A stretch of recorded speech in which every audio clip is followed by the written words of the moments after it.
Hey everyone, and welcome back to episode 3 of Sessions with Eddie. Today I have my brother back with me. Hey everyone.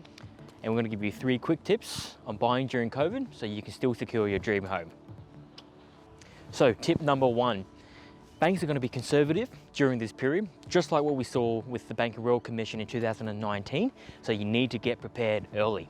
Now, even if you had a pre-approval from 3 to 6 months ago, I would go back to your bank or your broker, sit down and rework those figures and just get a clarification and make sure that nothing has changed, obviously depending on your situation. Now, being prepared, you're going to instill more confidence to both the agent and the seller come time when you make the offer, and that way the agent can push your offer so the owner accepts your contract over anyone else's.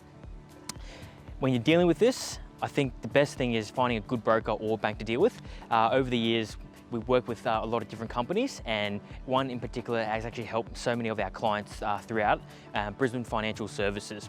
What I'll do is I'll help leave the details in the bottom below and also at the end of the video. So if you do have any questions or going through the process of buying right now, feel free to give them a call and they'll be able to help you out.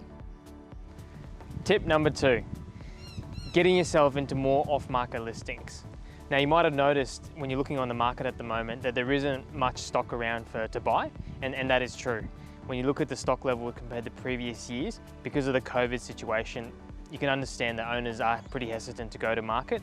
So what we've found in the last few months is a lot of owners have decided to go off-market sale. So basically that's not going on your realestate.com or your domain.com, none of those major real estate websites, but rather just going through an agent's personal, maybe not personal, but their work database, office database to try and sell the property.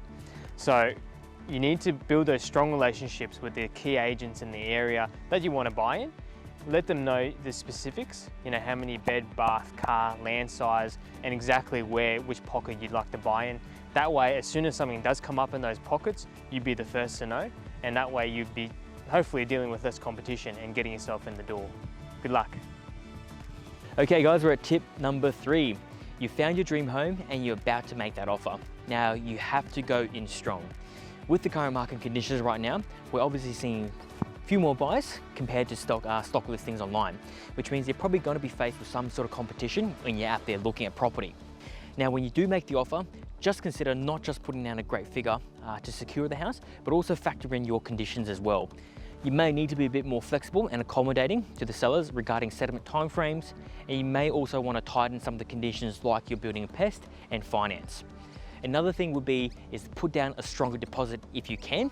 This way it shows good intent to the seller that you're serious about making the purchase, and in their eyes, you've got more skin in the game. So you'd be surprised. Yes, money is hugely important, but from personal experiences, what we found before, sometimes sellers do accept lesser figures if the conditions suit them better, and that's including your timeframes of settlement. And hence, in the future, just make sure to see when you are making those offers to include those conditions, because they all plays a vital role, and just see how you can make your offer a bit more attractive to the seller. Good luck out there. All right everyone, just to wrap up today's key tips, Eddie's tip number 1, get prepared early with regards to your finance.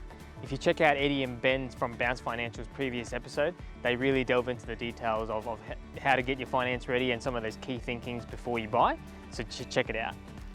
And tip number 2 was those off-market listings or pocket listings. So building those key relationships with the agents in the area that you want to buy in.